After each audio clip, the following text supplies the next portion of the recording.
Live with myself, Riley Meekin, Christian Edwards, where we have unfiltered conversations. We're going to talk about politics, current events, but we do this with a kingdom perspective. We do this for one reason, and that is to impact culture and transform lives. Welcome. Christian, what's up, brother? Yo, what's going on, man? Happy Friday to you. Happy Friday to the listeners out there. I'm excited, man. Yes. It's a big week, big night tonight. We got the Tyson fight. I would consider it a Tyson fight. I guess the younger generation would say it's a Paul fight. But Mike Tyson, man, fighting at 58 years old tonight in my backyard down here in Dallas. I'm looking forward to that. It is incredible. Yeah, I'm hoping I can stay up late enough for it, man. That's going to get past my bedtime. But we got a great show today. It really is. We're gonna end with that, with some predictions and things like that. But today is gonna be fun. First off, get in the chat. Let us know where you guys are from. We want to know. We want to meet you guys more and more. This is only our third week doing this, bro. It feels like we've been doing this longer than that. But we want to know where you guys are from and get to meet you a little bit more. And we're gonna make this kind of an interactive one today. It is gonna be fun. We're gonna play a little like fantasy draft with this. We got a special guest that's coming on with us here in a little bit. So get ready. Get those fingers ready to type too, because we know who Trump's picked. We know those nominations, but we want to know who your guys' top picks are. So stick with us on this. But Christian, what's going on, man? What's going on in the news today? How about this past week? This past week? Well, I mean, all these cabinet appointments and nominations. Every nomination that I see, I just, all the stress that we felt and that anxiety, like leading up to the election, it definitely subsided. That was lifted once Trump won. But then when we see all these cabinet appointments and nominations, it's like, oh yeah. This is just getting me excited because everybody, and I know there's criticism. There's always going to be criticism from the other side, but they're not fit for the job, or they're not seasoned enough, or they don't have the ability, whatever it is. But this is a cabinet, and this is going to be an administration where it's some bad bleep dudes and gals. And what I love about it is, no, not everybody's a Christian. Yes, we're the King's Council. Jesus is the king. We sit on the council. However, it straight up says in scripture that the cowardly, they're not fit for heaven. In Revelation 21, that the cowardly aren't going to get in. Does that just mean like if you're timid or cowardly, you're going straight to hell? No. Obviously, we know if we place our faith in Jesus, we are saved, we're sealed with the Holy Spirit. But that's pretty powerful. And I believe that there's a lot of cowards on the other side, a lot of cowards who, just in this world, period, that they'll say something, and then when there's a little bit of backlash, they'll take it back. They'll make a statement. They're sorry. They offended people. This and that. But what I love about this administration is that they say what they mean and they mean what they say. It's like they don't pull any punches, and I love it. It's true leadership. Yes, yeah, absolutely is, man. And I think that starts with the top down. Obviously, Trump is an incredible leader. Doesn't matter what the left media has said about it and what he's like to work. I loved something that Tulsi Gabbard had even mentioned. It's like, when I actually met him, like he's making sure everybody in the room has something to eat, something to drink, things like that. And it's like a servant type leader, right? And so we're going to get into that. We're going to get into that, man. But since I mentioned Trump, I think it was amazing. He actually got to go meet Biden this week at the White House. Which, speaking of coward, no, I'm just kidding. No, you're not. No, you're not. You say just kidding. I know this is a Christian show. We're glorifying Christ, but you don't take that back. Well, yeah, we're just calling out junk the way it is, and I think as believers, that's what we have to do. That's part of when you mentioned being a coward. Essentially, it's those that are cowering back. If you think about that, it's like, no, we're gonna stand at the battle lines. We're gonna fight. We're gonna speak truth, and we're gonna continue to do that no matter what comes against us. And I actually tuned into Graham's show a little bit this morning. Royce, I tuned in with you, brother, on there, and I loved what Graham said. He's like, don't be surprised. Right now, there's gonna be all sorts of just propaganda and junk thrown out like, oh, this dude slept with this guy, or maybe a dude with a guy nowadays, or this gal last year or 15 years ago, and all this, but there's never any evidence of this, but there's all these just false accusations, and that's just going to continue to happen, right? And we have to, and I love, again, that the team that Trump is putting into place here, I love it too, man, that they're all like basically celebrities at this point too. So everything that they've ever said and done is pretty much out there, and Right. they're just going to continue to try to throw muck at them. But let's get into a couple things, man, and then I want to get into this draft with us here and bring Yeah. on our guest here for everybody as well. Yeah, well, why don't we play the clip of Trump and Biden when they shook hands? Because this is how a true man shakes hands. This is how a true man leads. Play that clip, Royce. Well, Mr. President-elect and former President, Donald, congratulations. Thank you. And looking forward to having like we said, smooth transition. Do everything we can to make sure you're accommodated, what you need. And we're going to get a chance to talk about some of that today. So Good. welcome Thank you. back. And, thank you very much. And politics is tough. I think And it's, this is many cases, Joe not a Biden's very nice second favorite world, day but this year. it is a nice world today, and I appreciate it The very first much. one was A transition that's a so couple smooth, Tuesdays it'll ago be- when he found out Trump won. Right. It was Right. funny. They showed a lot of photos of them with just a big old smile on his face. But yeah, I think Joe's probably just ready to be done. Yeah. And being propped up the way he has been, it's been unfortunate. But excited for what is continuing to come, man. It's even, I think we talked about this last week, but like so much stuff has already started happening with, Hamas starting to step down. We're seeing just so many things from other political leaders that are like, they're already getting into alignment here with America coming back to the superpower that we once were, and things they're starting just to fall in line, and it ain't even January 20th yet, right? How incredible is that? Yeah, I just saw this morning. I think I don't know if it's the president of Korea or whatever it is that started practicing golf so he could impress Trump. He hates golf. He gave it up years ago, but he started practicing golf so he could impress Trump. Like that's just phenomenal. That there's instant authority with Trump being our president, and that's who we need as a leader. I want other nations to fear us. I don't want to be a pushover, right? Like that's what the leadership of this nation should instill fear, but like a healthy reverence. Like I don't believe this guy is evil like some leaders out there that they just may on a whim drop a nuke on us. But no, we're not to be messed with. And Yeah. Trump, his administration, and even comparing that handshake of Trump to like a guy like Tim Walz, right? Like we need true masculine leaders. Like check this out, like Tim Walz, he's got this wave that he does. Like, do you want this guy as vice president? Like look at that wave. Like I don't get it. It just screams beta, right? Yeah. We're gonna get Jesse Lee Peterson, and for those that don't know this guy, you look up Jesse Lee Peterson. He is hilarious, and I don't even think he's trying to be hilarious. He just absolutely is. We're gonna see if we can get him on one of these episodes, man. That would be phenomenal. Yeah, he's hilarious. Well, we should probably at least play one clip of him every week. We send him back and forth. He's just hilarious. He's hilarious. Roy, see if you could find one for us, brother. That would be phenomenal.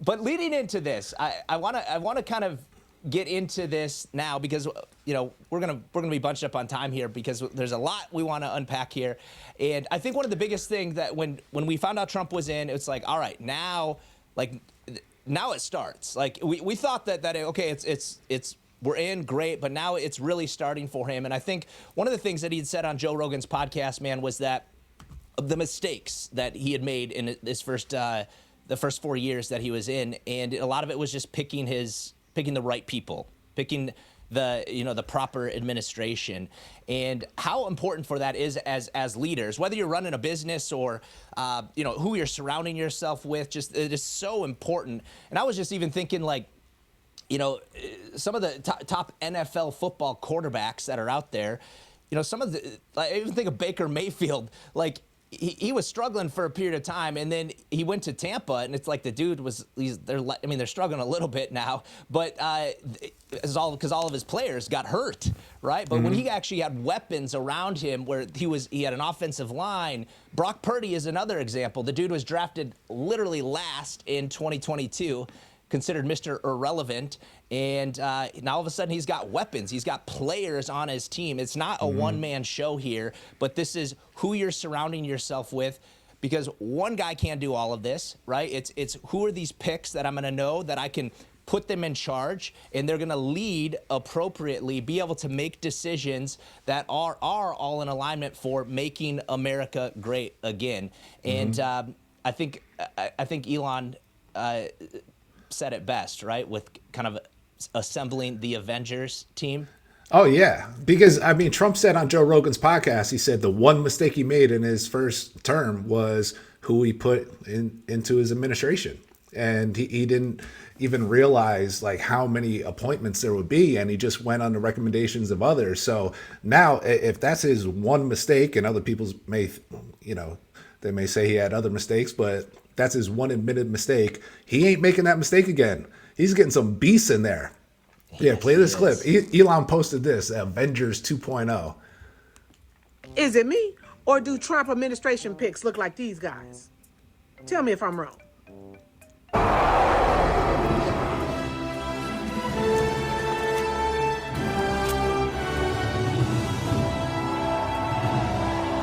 He's putting together a team that can save the world, just not the economy, the world. Then he got Elon Musk, okay? His role is to see what the government been doing with our tax money, okay?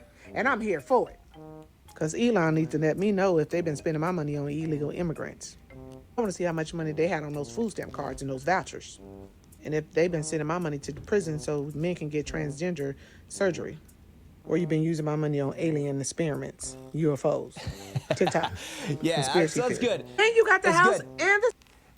So he absolutely has. First off, I don't even watch the Avengers. I think those superhero movies are idiotic. But Is that because they all endorse? Is that because they all endorse Kamala? yes, that is. Well, yes, they are idiotic. Therefore, they endorse Kamala, whatever her name was. But anyways, we are. What we're going to do today, guys, well, first off, I'm going to bring on my business partner. Some of you might not even know, we own a number of different businesses, have over the last, 15 years or so now. And about 8-9 years ago, the gentleman I'm going to bring on here is actually, we partnered in a lot of our companies that we've built together, have been really in like the direct sales, direct marketing, has allowed us to invest into a number of other companies as well. And when I'm like, have a question on anything politics, this is my go-to guy. I remember the first night of 2016 during the 2016 elections, Scott and I actually were in South Dakota of all places, and we're just like watching this. I think it was the first time that I had actually even gotten engaged at all and cared at all in politics, because it was starting to affect my life at the time. And I remember just how excited Scott was at this time. And nowadays it's like if I got a question, I'm like, okay, what does this person do, or what did that person do? How many seats are in the Senate? This is the stuff that he's helped me with over the number of years that we've had.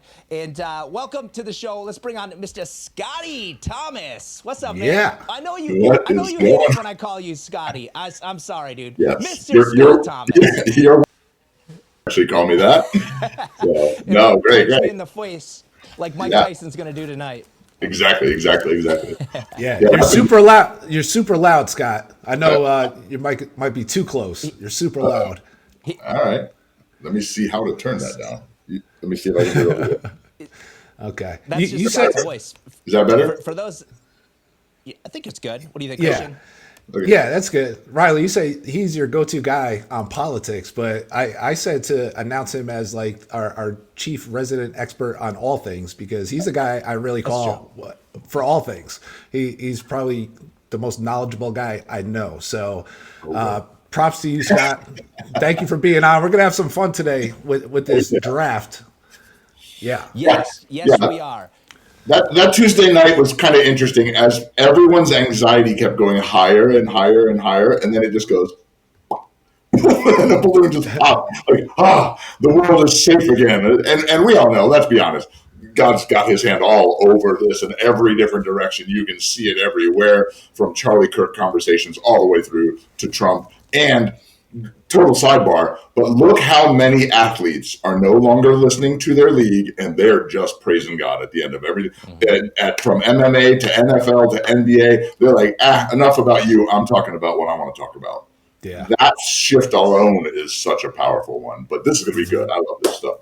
Yeah. Absolutely. Yeah. Absolutely. So here's what we're going to do, guys. We are, but this is where we want you guys to be engaged with us. So we're going to do a little mock fantasy draft here. We like football, if you can't tell. Yeah. So we're gonna Royce do a little doesn't. bit of That's why Royce isn't on the screen, That's though. true. Royce, he's not really a sports guy. When I sent him the thing, it's like, you got to play the chime from the NFL draft. He had no idea what we were talking about. But there we go. There we go. I love it. Yeah. Beautiful. So what we're gonna do here is put up all of the nominations that Trump has actually made, and then we're gonna take turns. We're only gonna do this maybe 2-3 times through, depending upon how much time we've got. But this is where we want you guys to get engaged with us here in choosing our top selections that Trump has actually nominated here. But here's the kicker: you got to say why. It's not just, I'm going to take this guy or this gal, but we want to know why. And so leading us off, I think, Christian, it's only right that, I mean, I technically want to go first, but it's only right that Scott gets to go first in this. Would you agree, man? Yeah, I agree. As long as I get 2, I'll get the second pick then. There you go. Okay, sure. I'll take the third then. That's all right, man. They're all good. Yeah. But, Right. what we want to know, let us know in the chat, who do you think of all the nominations that Trump has selected so far, who do you think's the number one? Like, what was the most important pick that he actually chose? And I know he still has a number that he's going to be nominating here, but what do you guys think? Who is the number one spot or the most important one that is going to help him lead the next 4 years here for the state of the economy that we're in right now, right? The state of America, our military. Think about all the things going on here and where we're heading or what needs to happen here over the next 4 years. Who do you guys think is like the best selection that he actually chose? If you only had one. That being said, With the first pick of the 2024 cabinet draft, where's the chime, Royce? The pick is in. Scott Thomas, who do you have? The state of Florida picks. You guys might notice something here. There's a little trend if you start seeing how many people are coming from the state of Florida. Let's just start there. You're going to see Florida. You're going to see Texas. You're going to see the states that are what I call the strongest and the most successful. But I want to kind of preload this one a little bit. The reason we're even here today is because politically correct. Politically correct has caused such an issue that people have said the only way out of politically correct is completely abandon it. And no one has abandoned it more than Matt Gaetz. Let's go. I'm going to take Matt Gaetz, Attorney General. Come on. Here's how you know you got the right guy. And I literally would say this if you take it this way. Trump picked Matt Gaetz, right? And immediately, as Attorney General, anyone who comes out against it, he should just literally circle their picture on the board. Here's why. Listen, the whole idea, Trump won on draining the swamp and on getting rid of bureaucracy and corruption and things like that. And all these people now are coming out going, well, hold on, he's not qualified. He's a lawyer. He went to William and Mary in Virginia. He's actually a spectacular attorney. And he's been in Congress for a while now. But every time he challenges things that the establishment doesn't like, they fire at him more. So this is where he starts to become a problem for them. That's exactly why you pick him. Because if you pick a rhino, and those who don't know what rhino is, it's Republican in name only, because they're not really voting that way or acting that way. What's happened is, look at this. I literally could have thrown a dart at this board, just so you guys know. I would have taken literally almost any of them. This would have been the easiest pick of anyone's career. But the reality is, when the Attorney General says, let's address this or don't address this, I won't go too far to the side. But listen, the laws that we have just on the border are completely sufficient. We don't need any new laws. But what happens is, as the other administrations come in, they go, okay, don't enforce that one, do enforce this one. So essentially, you're playing puppet master above laws that were already established. Now let's get back to law and order. We already have that law in the books. I don't have to write a new one. I don't need permission from Congress. I just need to enforce that law. Now go enforce it. That's it. And then corruption, they do the same on the other side. There's corruption, but he's one of our biggest donors, so we're not going to prosecute. Like, hold on. This is why people don't trust the government, just like they don't trust the news, because you lie to us over and over again. You pull favors over and over again. Matt Gaetz stands in court and goes, I won't be, I got a great clip from him. Royce, if you have that clip, this is a good one. I won't be lectured by you. Like, it's beautiful. Watch this one. I think it's about 28 seconds in. Oh, it's not that. It's the other one. I just sent it in the chat, so there you go. Oh, I'm gonna play that one though. No, we're gonna play that one in a second. Sorry. I sent it in the chat, man. I'm sorry. I just was trying to look for it here last minute. See if you can grab that one from the chat. But that one's gonna be important too, because I think there's something valuable about speaking the truth. I heard on CNN the other day, one of the anchors said, "You know what I find weird? Have you ever noticed all the anxiety, the tension, and everything around this election? But when you talk to Christians, they're eerily calm." Yeah, we are. Why? Because we only lean on truth. We stand on the truth, and that's it. Just like if you stand on the truth, if it's corrupt, prosecute. If it's a law, enforce it. Like, let's stick to that. That's what we vote you in for. You represent us. But when you see him in Congress just talking to the others, and there's people who don't like him, of course they don't, because all their little buddy deals and their cousin who got a job at the EPA, who got all these, my nephew now got a high paying job and doesn't do anything. That happens so much. Nepotism and all the favors and stuff. What's happened is we've got this humongously bloated government now. So again, what I like about him is he just point blank speaks the truth, and whatever happens, happens. If you're offended, you're offended. If it hurts your feelings, it hurts your feelings. Like, I'm not going to be lectured by you. So if we can get that quote, if we can get that in, that'd be great. But if not, we can surely go to the other one. Yeah, we got to play that clip. I mean, and that rubs people the wrong way. But what I love about it is he has a backbone. He said something, and when somebody comes at him and says, expecting an apology, like so many people do nowadays, you say something that ruffles some feathers. He's like, no, be offended. Royce, you got that clip? Yeah, go ahead. Royce. He's busy looking up what NFL actually stands for. He's doing sports homework. That's all right. You're good, man. Let's at least play my favorite clip of Matt Gaetz, if we can. That was, I think, will go down as one of the most hilarious clips of all time. For sure. Like, why is it that the women with the least likelihood of getting pregnant are the ones most worried about having abortions? Nobody wants to impregnate you if you look like a thumb.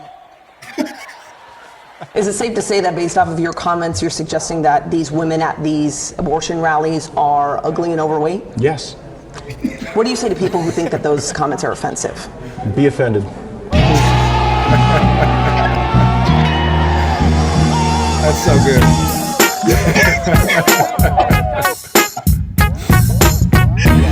Love it. And for those who are like, that's just not nice. Well, it's for the most part the truth. It really is. It's and yeah, maybe he wasn't the nicest in going about that, but that's just the reality. It's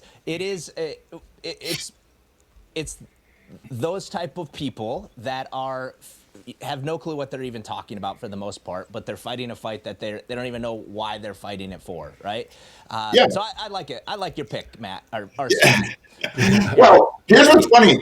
That's actually a result. Understand, he didn't need to just come out and be mean for the sake of being mean. This is a result of people speaking on behalf of other people. And I'll say it because I'm not going to be in public office anytime soon. I don't care. If you go look at who's defending all these minority and marginalized group. It's all Southern California white entitled rich women. They're like, dude, who are you fighting for? Ask the Mexican people. Mexican people are like, I'm not offended. Like, there's so many videos on the internet right now. You can literally put on a sombrero, throw a blanket over you, and go around. I don't know about you, but you. And they're like, are you offended? No, I love it. It's great. Why are you offended for other people? Stop. Let's make this clear today. Don't be ever offended for me. Let me be offended for me. You don't be offended for me. I'll take care of myself. Amen. So half the time they're offended for people who aren't even offended. It's so stupid. But this is a result. This is a result of everyone being so cautious that it matters more how you say it than what you say, which there's not very much place in leadership and getting stuff done that is almost 80% or fully supported by someone's feelings. We have to get things done. We have to fight wars. We got to do what we got to do. We got to prosecute people when they do stuff wrong, and we got to enforce the laws that are already on the books. Don't play favorite. Just go by the laws and go by the rules. Then everyone knows how to operate. This is why you have so many like border patrol and people who are disenfranchised, and then the FBI agents who don't trust their leadership because they're handpicking the rules. This is very basic for leadership. A little kid wants to know, where are the lines? Tell me where to color, and I want to go win. And people want to win. The FBI agents, the border agents, everybody, they want to win. Tell me my job. Let me go do my job. And they go do it. And they're like, well, don't do it like that. Like, what do you mean? You told me to do it. Now you're telling me to be careful and don't say it this way. And it's so ridiculous. So, Attorney General, I accept. Now, I'm not sure how easy it's going to be to go in. However, I think what you should do, and here's what this is another good card. You could play this. He could be playing this like he does tariffs. You threaten the tariffs, and you make all the cockroaches come out up against him and go, okay, that's the list. Okay, now here's my real guy. So that's the list. Same thing with tariffs. Some of the tariffs aren't going to actually ever go into place. It's the threat of the tariff that makes the other country do what we want them to do. It's not the actual tariff. And most people are so up in arms, like, you're going to raise all of our prices on everything. They're not going to do it. Why do you think Toyota builds trucks in America? Go do your homework. Yes. 25% tariff on a pickup truck. Toyota builds them in America so we don't have to pay that. Guess who gets the jobs? Americans. Yep.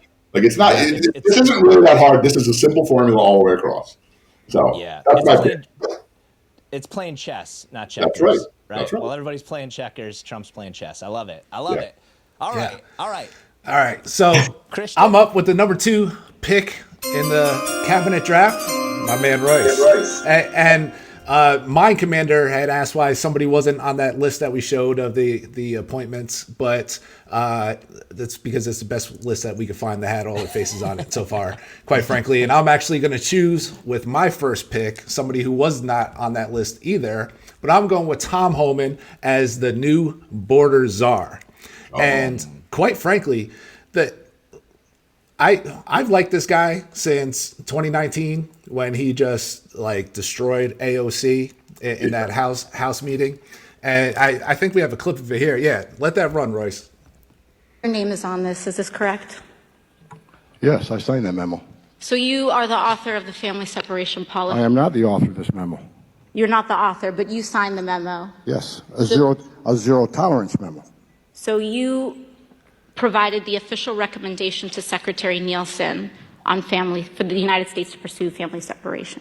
I gave Secretary Nielsen numerous recommendations on how to secure the border and save lives. But it says here that you gave her numerous options, but the recommendation was option 3, family separation. What I'm saying, this is not the only paper where we've given the Secretary numerous options to secure the border and save lives. And so the recommendation, of the many that you recommended family separation. I recommended zero tolerance.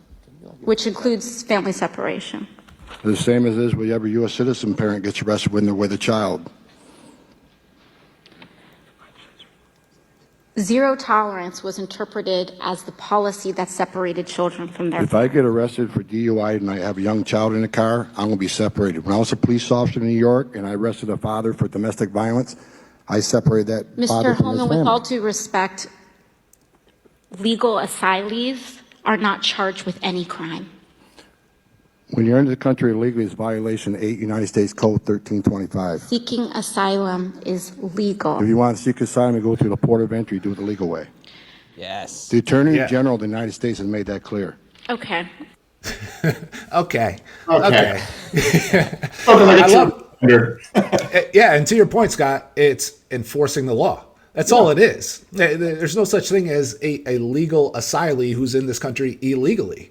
And I finally found a good barber down here in Dallas, right? And he is from Peru, and all the barbers in there, they're all from Central and South America, right? And he's in this country legally, and he just got back from a trip to New York City. And this guy, like, he legit, I mean, he's Peruvian. He speaks English, but not well. Cuts hair really well, if you can't tell. But he was like, we just took our mother-in-law to my mother-in-law to New York City. She wanted to go there. She said, he goes, when was the last time you were there? I know you're from New Jersey. I said, I haven't been there in years. Even when I was 20 minutes outside New York City, I made it a point not to really go into the city. And he said, there's just migrants everywhere.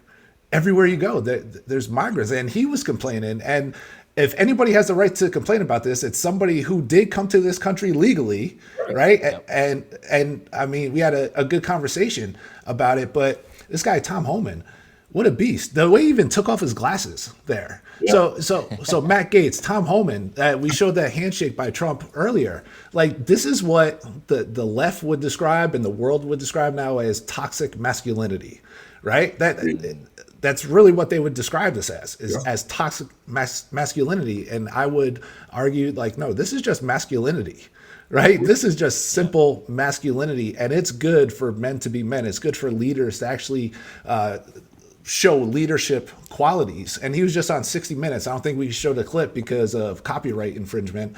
But when he was questioned again about separating families, he was like, well, we'll just deport them all together.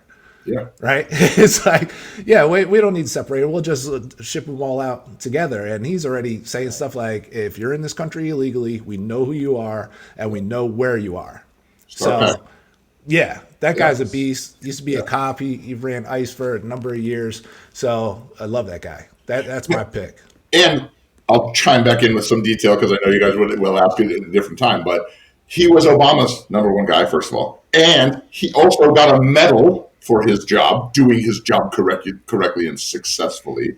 And it's not toxic, man. Right now, it's actually called essential masculinity. It's necessary masculinity. We've become so soft where we have a sitting congresswoman making comments. Like, she's not reading it. She's adding her feelings.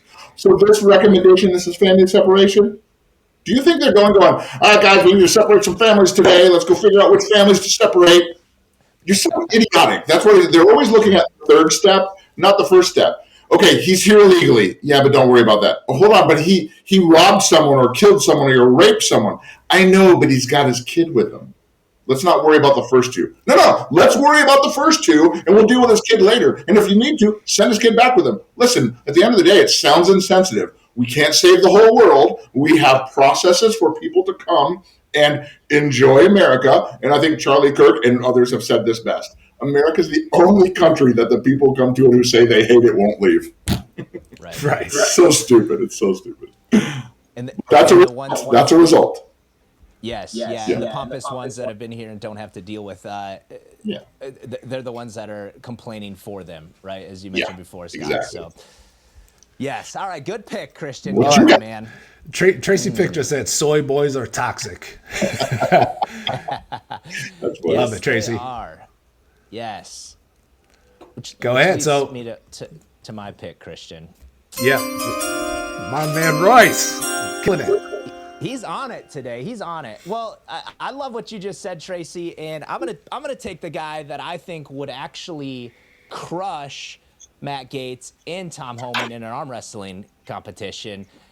Bobby! I got Bobby in this one.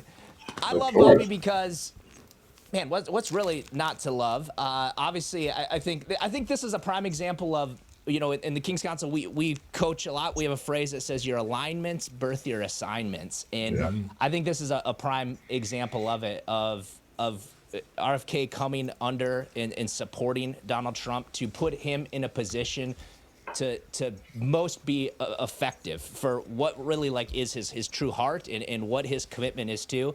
And I think this dude's gonna stick it to Big Pharma. Praise the Lord, because they need it if anybody does. Man, Scott, this is just a side note too on Yeah. Big Pharma. So one of Scott and I's companies that we work with is kind of in the health space. And I was sitting down with this woman, and she had told me that 6 of her friends, her 6 close friends, and mind you, this is a town of about 2,000 people, so extremely rural, 6 of her friends that all got the Pfizer jab had all randomly developed cancer within a couple months of each other. What the dirt? What the dirt? Yeah. We know this is happening so much. We know just the corruption that's taking place, not only in Big Pharma, but just the food supply today, right? I think part of the reason so many people are out of their freaking mind is because of what they're consuming, right? And this is what I think RFK is going to actually go in and expose. And I think a lot of us, first off, you got to take care of yourself, like individually. RFK ain't going to be your savior with this of like your overall health.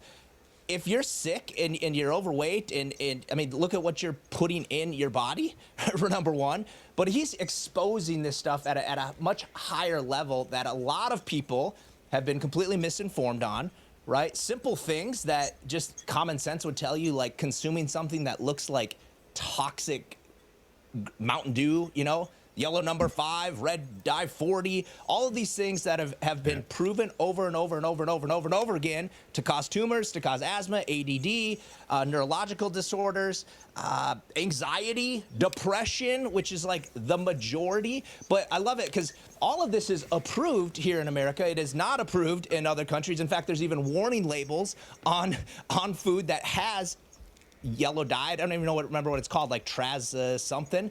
But they don't let you consume that. And there's a reason why America, while we are the richest nation in the world, but we are the sickest. We're the unhealthiest. Our mortality rate has done nothing but plummet since the 90s. And cancer, disease, all of these things are skyrocketing because of this, because of what we're consuming, number one. But also all of that comes down to money, because what we're consuming is causing a problem, which they magically have a pill for, that you get to stay and continue to be on. And I love RFK because I think he's getting what you guys had talked about is kind of external things, but I think this is an internal pick, and in my opinion, on getting to the root of the problem. Like, what in the health are we doing here in America? And I think this is going to open people's eyes, expose it, but at the end of the day, too, you got to take responsibility for yourself. But I think he's going to do a great job at exposing it and making people more aware of what actually is going on. And ultimately, he is going to make America healthy again. Come on. That's my pick. Yeah. Love it. King's Counsel Roger. What's up, Raj? He said, can we get that picture of RFK compared to Rachel Levine? I don't know if we got that one queued up today. We showed that last week, but I know we got a clip of him. Just how old's RFK? He is. I don't know. We should Google know this. search. Right. Siri. But look at him. The guy's jacked. The guy's jacked. We got a clip on here where he's just doing pull-ups. He's 70. 70 years old.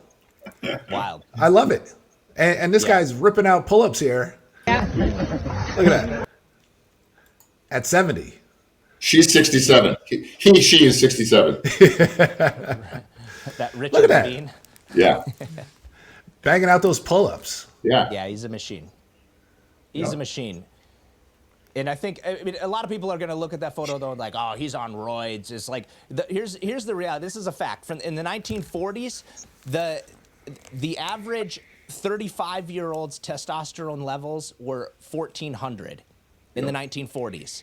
And nowadays, you are in normal range if you're like 200 to 300.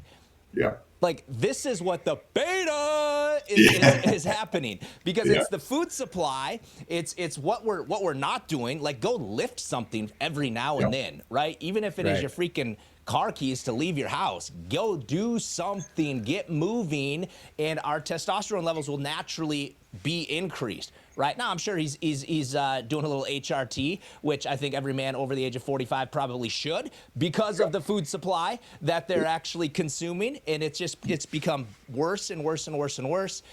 Shout out to transcendcompany.com if anybody needs a little HRT. You can get your blood work, everything done right there. Shameless plug. Yeah. I already saw yesterday, I think there was a note that says, hey, the day after inauguration, all water supplies in America must remove all fluoride. Starting day one, be working on it now. Hey, just giving you a heads up. If you think it's going to take some time for engineering, get working on it because we're going to start taking it out. It's so crazy, the stuff that we just let go just for the sake of it. I don't know if you guys saw that congressional hearing about Kellogg's. If you look at Fruit Loops in America and Fruit Loops in Europe, the difference is like twice as many chemicals, twice as many ingredients. And they literally just now banned Kellogg's from schools, public schools in a couple states or something. So they're starting to come out and say, listen, if you're playing along with that, if that's something you're doing, because remember, they're trying to put stuff in that makes it addicting or kicks a dopamine or it does us something. What they're trying to do is, listen, as a marketer, you want to say, how do I get people to buy my product more? Okay, I think you should make it good to where they like it and they'll want to buy it more. That's where the line stops. You're literally drugging people to like it so they become addicted. That's a very different thing.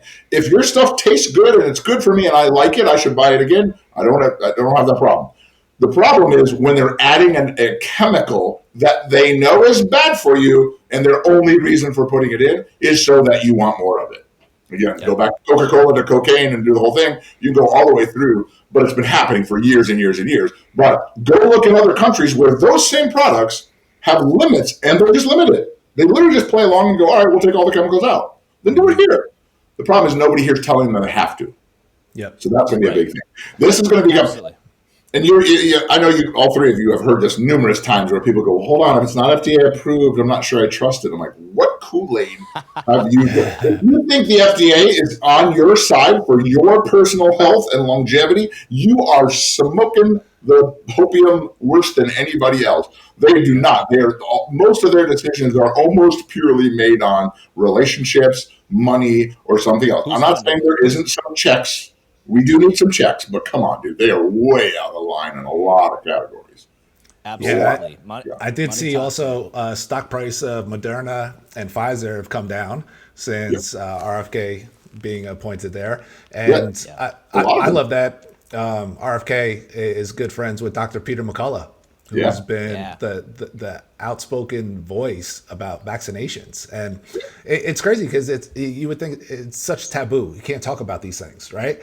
But no, these are the things we need to talk about. Beautiful. Yeah. Watch them drop. Yeah. So getting some Dr. Peter McCullough, world-renowned cardiologist, very outspoken against the jab, for sure. And he's just literally saying, just look at the science behind it. Let's look at this. Don't just believe it because the government told you. And, he's been blacklisted a bit because of that. But I love that RFK is going to have this position now. His right-hand man's Dr. Peter McCullough. Let's go. Yeah. Yes. Good pick. And one last thing, and then we'll go back to Scott on this. But I think what's hilarious too is most of us were walking down the grocery store aisle, and it's like there's all this food, aisles and aisles and aisles of food, and then there's like in the corner there's a small section that's called health food, and then you got to look out and go, what's all that? What's that's health. Yeah. But this is just like, think, people. You got to think for yourself. Yeah. And I think, again, RFK is my pick on this. I appreciate your guys' picks for sure, but I think RFK is going to do it starting with the individual first, and then that's going to have a ripple effect because what we're doing this, why we do anything is for our kids' kids. It's generational here, and I want to leave this place a much better place for Ellie and Titus once I get called home one day. So, all right, back to you, Scott. We gotta make these quick, man. Well, this one is going to be quick. This one is beautiful. Great job, Rick. All right, here's the best. I'm going Director of National Intelligence, Tulsi Gabbard. Now, let's talk how funny this one kind of can be. So, do you guys know that because she's so outspoken, because now she's not some just mamby-pamby, she's beta, no, she's an alpha if you look truly all the way down to Army National Guard, she was in Hawaii, she's a representative, she's done pretty much, she's as qualified as she could be. Here's where the irony comes. So almost, and I won't jump to him, but There's another one probably coming up, I'm guessing, that the establishment turned on them, and now they're in charge of the people who took. So, guys, I don't know if you guys know this. Tulsi Gabbard was put on a list called Quiet Skies. Have you heard of this? It's a no-fly list or a watch list or be careful. Hey, here she comes. Or let's keep an eye on that one. And it was all set up to monitor movements because of what she was very outspoken. All that she's now in charge of the people. How awesome is this? So now, she is director of national intelligence. There's going to be a couple things that she's actually a little Kellyanne Conway-ish. She's going to be an advisory role, really more. But it's going to come from a place of, I've been there and done it.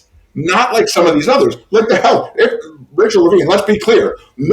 I don't respect a fat doctor telling me how to be in shape. I'm not going to respect someone to tell me this is how to be healthy, where you're nothing remotely close to healthy in all categories. So this is one of those, if you start to notice his picks, they have real life experience in the spot they have. Have you guys seen the video of her working out and shooting the guns and doing all? Do we have that? We got that. Yeah, we got that.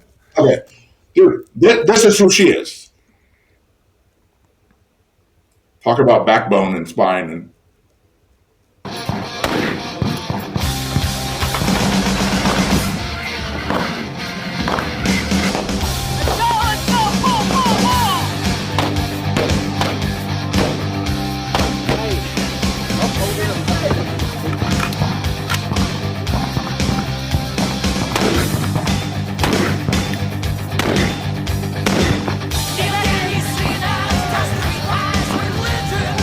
That's good, Royce. Yeah, she's straight up a bad bleep chick. That's what she is. Yeah. Well, but I always look at these in a couple different angles because it's so easy for somebody to go, yeah, but that's not like a real woman. A real woman embraces her femininity. Hold on. We're asking her to be a leader. We're asking her to take a role that's tough. We're asking her to show us a work ethic. We're asking her. It's the same thing when people do this about Trump. Like, I don't like the way he's mean. Like, okay, I understand, but he's not teaching my daughter her morals and ethics and all. He's not doing. That's not his job. That's not what we're asking him to do. We're asking him to run the country, and really, the government should only do two things: keep the economy strong and secure our borders. Let's be clear. Keep everything else out of our business. But we're asking her to do a job that requires work ethic, stick-to-itness, bravery, all these things. So somebody who cannot show those qualities, she can exude those qualities right to your face, like no problem. Same with Matt Gaetz. Like if you can't go into Congress and stand and fight for what you believe in and speak it in public with all arrows swinging, then what kind of leader are you? And this is what we're asking each of the leaders of these departments to do: is stand in that gap, take the slings. Don't think for a second these are not going to be wars that are about to be started in some of these confirmations, but. We have the House, we have the Senate. These should all be recess. Let's get them all during recess. If you got the votes, vote them in. Let's keep them moving. We actually don't need both sides if we have it. That's part of, remember Obama, elections have consequences. And here's what they are. The American people have given Trump a mandate. Go get it done. And this is what he's doing, and I'll take her every time. Yeah. And she can take herself off the Quiet Skies list. Yes. So yes, dumb. put a few others on there maybe. Oh, I think I saw in the chat someone said, wasn't she used to be a Democrat? It's like, yeah, a lot of these people did, right? Yeah. That's why this isn't about Democratic or Republican. This is about what's right. This is about actually fighting and giving the power back to the people, and ultimately what America was founded on. Arguably, Trump kind of was too at one point. Yeah, yes, that's true. On some level, he wasn't really affiliated all the way. But what you're finding is everyone is kind of just abandoning the red and blue tag and going, forget identity politics. Let's just do what makes sense, which is what every viewer listening should do. Forget red and blue. Does it make sense to you? Or is what you hear, is it a good idea or is it not a good idea? Is it going to work or is it not going to work? Just do that, and you'll start to notice you're going to drift right, because where the pragmatic side of getting stuff accomplished usually is. That's true. All right, let's go.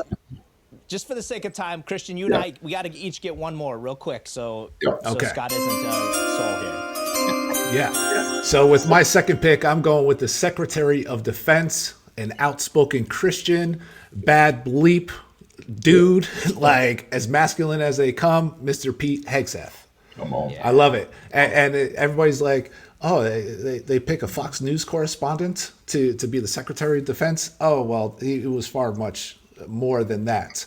I mean, served in Afghanistan and Iraq, served for many, many years, wrote a book. But I mean, I just saw this too.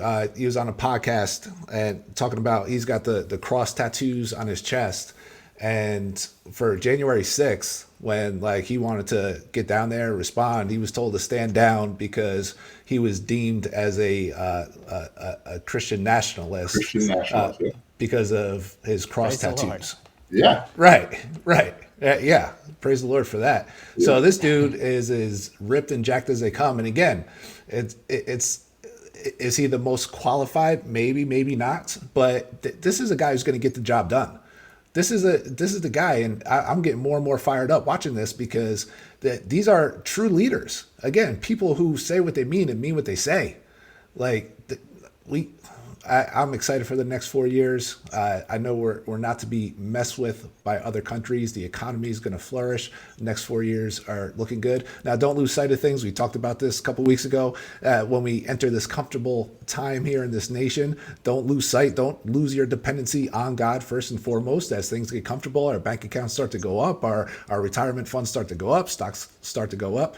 Don't get too comfortable in that. Still keep your dependence and reliability upon Jesus and Jesus alone. First and foremost. 100%. Yes. Amen. Real quick side note, I know you got time, but I love it when people say he's not qualified. First of all, he spent all the time in the military. Let's take one quick second. Just like Tulsi Gabbard, when they said Trump doesn't like to surround himself with smart women, everyone on this list is smart. Very, very smart. First of all, Pete Hegseth has a bachelor's from Princeton and a master's from Harvard. Harvard, yeah. And after Harvard came out and did all that stuff on Fox, he burned his diplomas. He's like, I don't need these anymore. These guys are idiots. This is stupid. He's got a master's in political policy. Like, this is what he does. He happens to do it on the news because that's the role that he was given at the time. But there is very few people more qualified than him. But again, these woke generals, they don't want him coming in saying, let's clean this up, because they're all comfortable. They just want to sail off into the sunset and just eat up 4 more years of our life. So sorry about taking your time, Riley. Oh, that's all right. That's all right. Because I don't need much time for this. You guys, I mean, you got some good picks there, but I'm gonna take the ship here with this thing. And I'm gonna go. And the reason I say that is I get 2 picks in this one. I get 2 picks. Okay. Well, it's your show. You can do what you want. Yeah, it's our show. It's our show, bro. It's our show. Come on. Right. But you guys all know who I'm referring to then with the 2 picks. The Doge representatives, Vivek and Elon, baby. Those are my picks. For number, what is that? Number 6? Yeah, 6 and 7. I guess I'm gonna take that. But this is obviously just common sense. And I think I saw a post by oh gosh, what the heck is her name? She claimed to be an Indian. Warren's.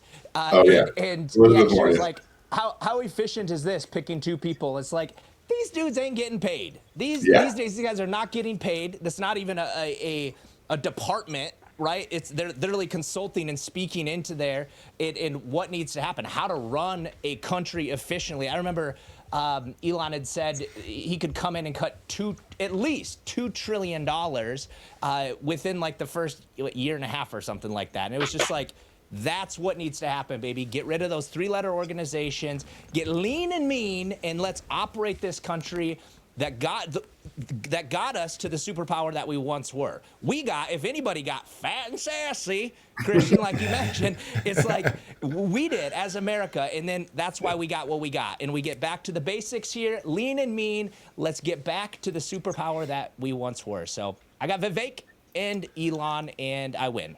You know what's great about it? First of all, I'll give it to you, because here's what I love about it for 2 reasons. One, they're like the most, okay, don't pay me, I don't care. Second, Trump goes, I need this done by 4th of July, 2026. They both go, $2 trillion? Okay.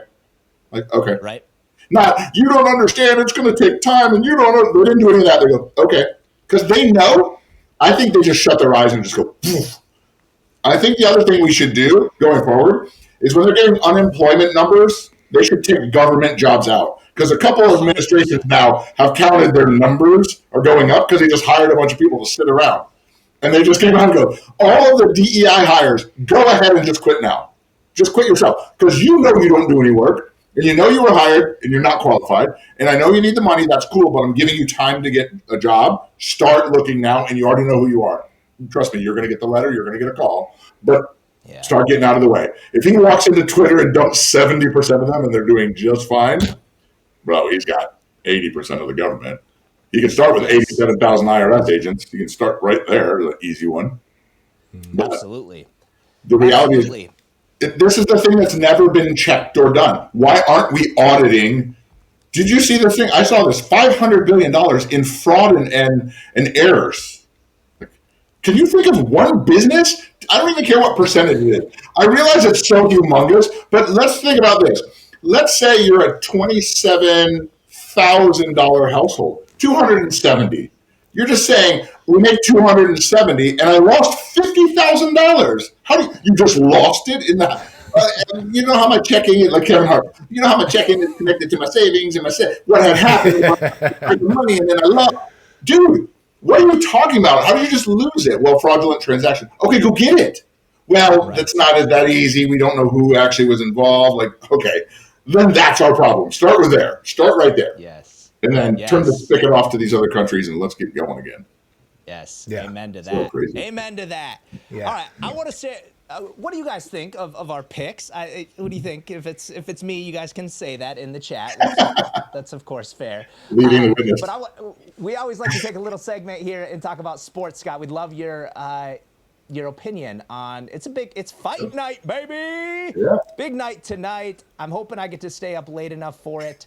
Man, it's getting late for me, man, at that time. But we got Mike Tyson and Jake Paul tonight. For those that don't know, there's a 3-part documentary series. I'm gonna try to watch that third part here before tonight's fight if I can. That's how I got Ash involved, and she's like, "We should watch that." I was like, "Yeah, we should. We really should." If you go to bed at 6:30, Tyson will just Titus will wake you up right before the fight. It'll be That's perfect. true. That's true. So Mike Tyson, 58 years old. Come on. Jake Paul, 27 years old. For those that don't know who Jake Paul is, if you're older than I am, even I was like, I got to figure out who this guy was. And it's like, okay, I remember, like, he was the YouTube famous guy. And he's gone on and done incredible things. That's a dude who's become an incredible entrepreneur. And then there's Mike. Mike's a bad dude. And, man, I would not want to get punched by him. But, Scott, what do you think, man? Who you got? Dude, I love it. So, being the elder around the three of us at this point, I was telling you a funny story. So, when he fought Joe Lewis's son, Marvis Lewis, I was going on a vacation with a friend of mine. We were going to North Carolina, and his dad is a pastor, and he's like a big time, super frugal. He didn't want to spend any money, but he's a huge boxing fan. He's like, dude, there's a Tyson fight. It's right in the middle of our way. Back then, we pulled off to this little motel because it said HBO free. For those of you who remember that. They used to brag about having cable, and then they would try to get you to go there because it was free. We literally pulled in, rented a room, all sat on the beds watching a Mike Tyson fight. If you ever see it, it's 19 seconds. He knocks him out in 19 seconds.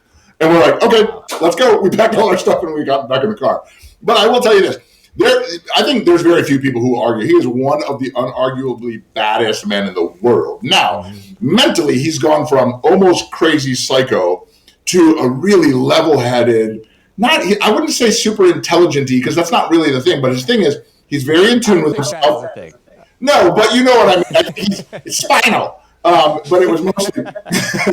But I think what's happened is he's really in tune with his own peace. He really understands, he's grateful for everything he's got. Like he used to say, why did you blow so much money? He's like, I thought I'd be dead by 30, just like all my friends. Like, literally, that's how we lived.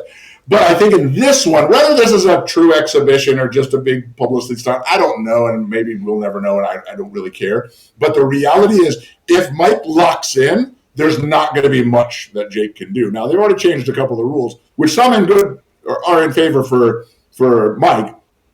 It's normally 3-minute rounds, normally 12 rounds, normally 10-ounce gloves. They changed to 14-ounce gloves, 2-minute rounds, and only 8. But there is judges. I did realize that there is judges, so if no one gets knocked out. But if real Mike shows up, if real angry flip that switch Mike shows up, I think it will be in the first probably 2. because Jake Paul's not a defend himself guy. He's a sluggy slug guy.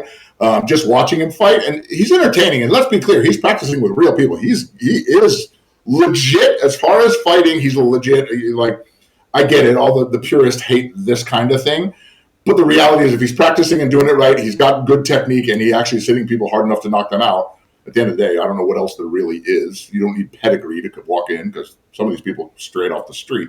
But if Mike connects with him, that beard ain't thick enough to hold those blows. Mike can take your head off if he does that.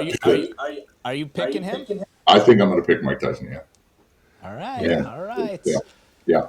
Well, Scott, you talked about how Scott, you said how he was like borderline crazy and insane, which he was, and he became more level-headed, but he still talks about this demon of Iron Mike that's in him and when he gets locked in. And he says he hates that guy. He wants him dead. He wants him out of his life because he can't control himself when he turns into this guy.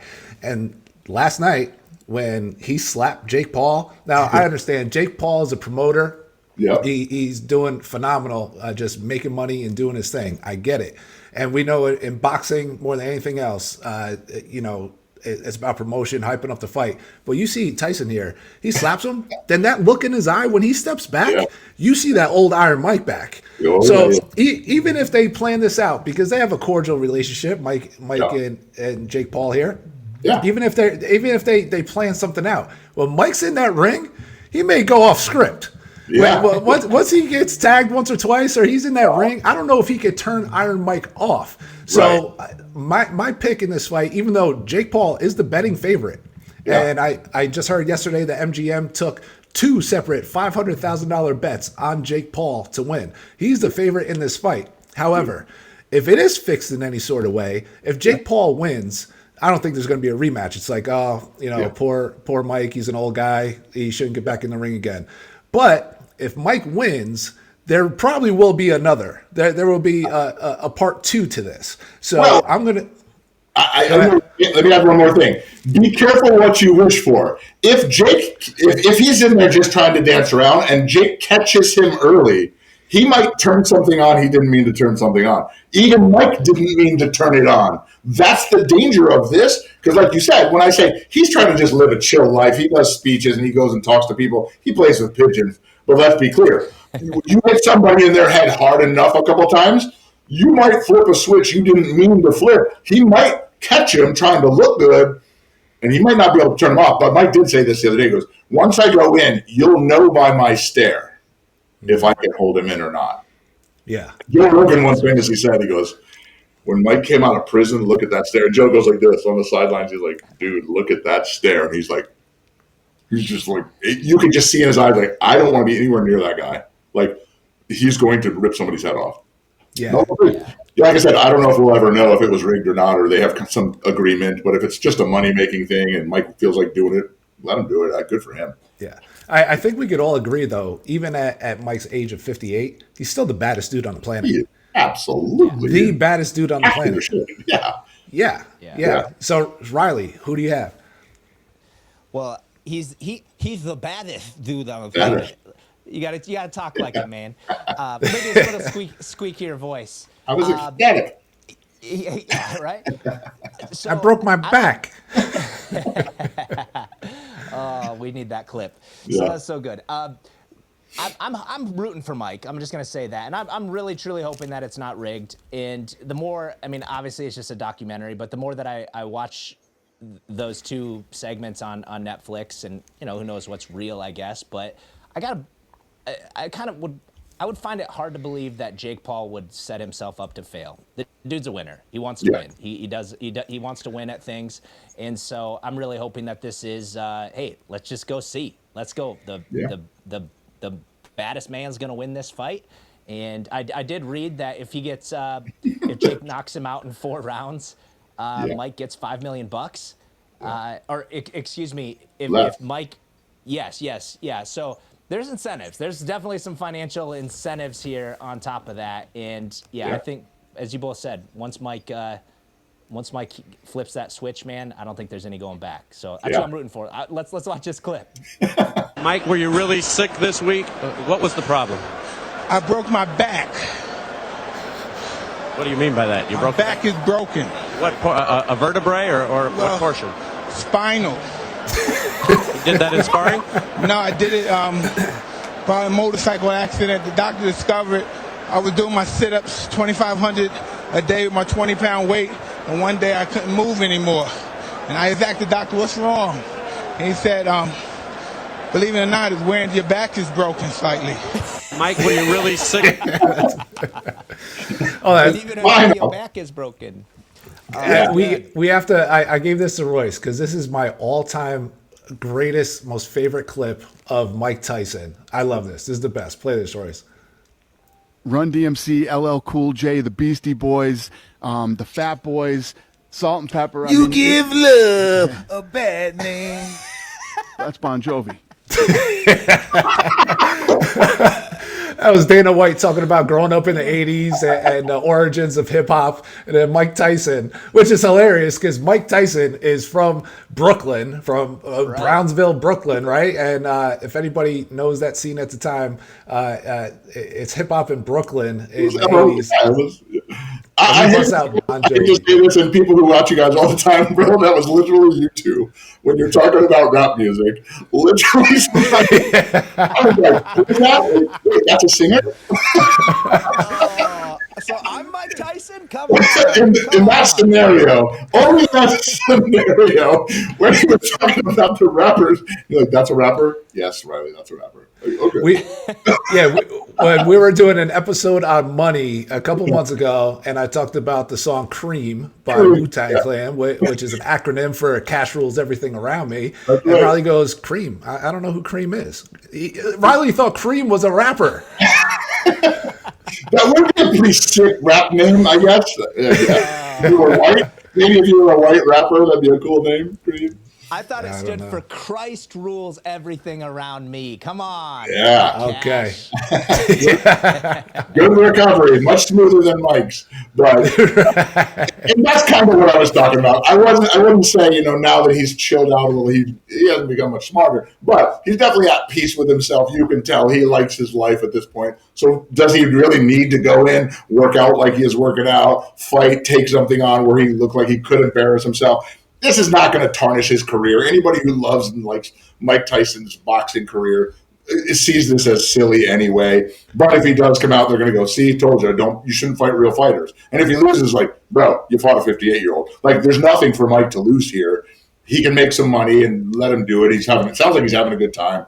But I'm telling you, if Jake accidentally flips a switch, if he catches him weird and it hurts or stings his eye, or like if you catch his nose, and there's little things that can happen in a boxing match, that might just happen. That would be pretty interesting if it did.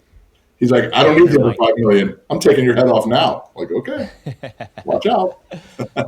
Yeah, I don't see anybody in the chat for Paul. And I don't know if that's. I mean, I think the rooting interest is definitely Mike Tyson. Of course, I think everybody wants him to win.